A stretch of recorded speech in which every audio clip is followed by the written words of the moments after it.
This mouse has had over 7 years of age, and so I decided to take a look back at the original Razer Abyssus and see if a mouse from 2009 is any good. Welcome to Time Machine.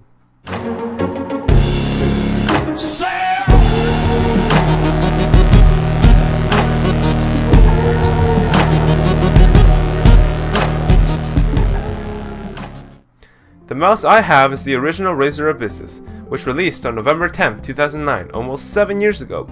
This mouse was Razer's attempt on a bare-bones gaming mouse, with no fancy features or custom lighting, other than the blue Razer logo, and an ambidextrous design. At the time of this video, the Razer Abyssus is surprisingly expensive for being 7 years old. It costs around $45 on Amazon US, but somehow over $100 thanks to the Canadian dollar being in sync on Amazon Canada. However, the model I have here is a second-hand model which I pulled for $20 off of Craigslist. Well, $20 and a 2-hour trek to pick it up. Like I previously mentioned, the Razer Abyssus has an ambidextrous design, and is built mainly for claw grip style mouse users.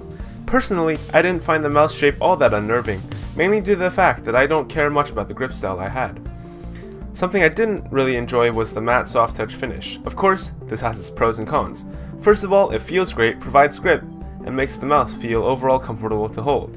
My only gripe with this finish is that it's a fingerprint magnet, though this hasn't been too much of a problem due to my dry hands. It has a nice size and decent ergonomics, which makes the mouse quite comfortable in long sessions of use. The mouse itself has a somewhat rough bottom, however, so I wouldn't recommend using it without a mousepad. Next up is the sensor. The Razer Abyssus uses a 3500 dpi optical sensor. The sensor tracks smoothly, and the fast mouse movements are registered quickly and accurately. On the bottom of the mouse there's a DPI switch, as well as a polling rate switch. I would have liked to have seen a software package where you could customize the DPI a bit more, but for being a bare-bones gaming mouse, it's pretty good. It's responsive, and in my gaming experiences hasn't caused me much trouble. The sensor also has no acceleration, which is quite the relief. Now let's move on to the aesthetics of the device. As previously mentioned, it has a matte, soft touch finish with an ambidextrous design, which is rather comfortable. When researching about this mouse, a large concern people had was the concave indent for your index and middle finger. I personally didn't find it that much of a problem as my fingers rested naturally in the grooves, but it's all up to personal preference.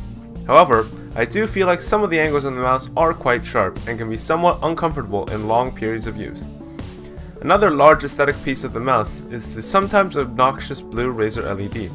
While it looks nice and it's hardly noticeable at all during use, I still wish it could be toggled on and off so I could have it match the rest of my setup a bit more.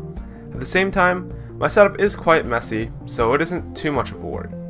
Overall, I feel like the mouse was a steal for $20. It has a solid sensor, decent ergonomics, good grip, and a tasteful LED to wrap up the deal. However, the somewhat angular edges are a nuisance, the inability to toggle the LED is quite disappointing, and the lack of side buttons are unfortunate, and its attraction to fingerprints could be somewhat of a problem to people with oily hands.